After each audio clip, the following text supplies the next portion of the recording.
নমস্কার, কেমন আছেন সবাই? আজকের আবার একটি ভ্লগে আপনাদের সকলকে স্বাগত। যখন বাপের বাড়ি ছিলাম ভাদ্র মাসে, তার মধ্যে একটা দিন কিন্তু মামার বাড়ি থেকেও ঘুরে এসেছিলাম গিয়ে। দেখে বুঝতেই পারছো এটা হচ্ছে মামার বাড়ির উনুন। দিদাদের উনুনটা না ঠিক একদম গ্যাসের মতন।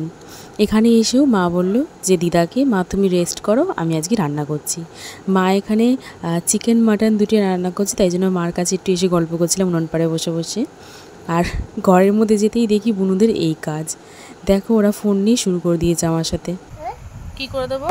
হলো যে তুমি ফোনে ক্যাশু মান নষ্ট দিয়ে দে না। লাইট জ্বালিয়েছিস কেন তোরা? সারা জ্বালিয়েছিস কেন? আর এই দুটো হচ্ছে আমার দুটো বোনু। প্রথমেই তো বললাম ওদের কেলোর কীর্তিগুলো, মানে সারা দিন ফোন নিয়ে, বাড়িতে ফোন পায় না, মামা বাড়ি থাকে না বলে, মামা সপ্তাহে এক সপ্তাহ পর পর আসে একবার, তো সেই জন্য ফোন নিয়ে বসে পড়েছে।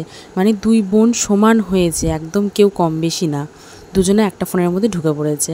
তো ওদের সাথে খেলা করে বাইরে বেরিয়ে দেখি মাঠে ঘনি পেতেছিল জমিতে, সেই ঘনি থেকে দেখি মাছ নিয়ে এসছে এখান থেকে। এই মাছগুলো দেখে না ঠিক ছোটোবেলার কথা মনে পড়ে যাচ্ছে। আগে যখন আমি মামাবাড়ি যেতাম তখন এরকম মাঠে চলে যেতাম, ঠিক ঘনি পাত্র জমির মধ্যে যে কোনো এক সাইডে পেতে এই মাছগুলো ধরা হতো। এগুলো হচ্ছে ছোটো ছোটো পুঁটি মাছ, জানি না এক জায়গায় একরকম নাম বলে মাছগুলোর। তো এই মাছগুলো নিয়ে এসেছিলো, মাঠে গিয়েছিলো মামারা। তো মামা বললো যে দিদি এই মাছগুলো নিয়ে যা, মাকে বললো।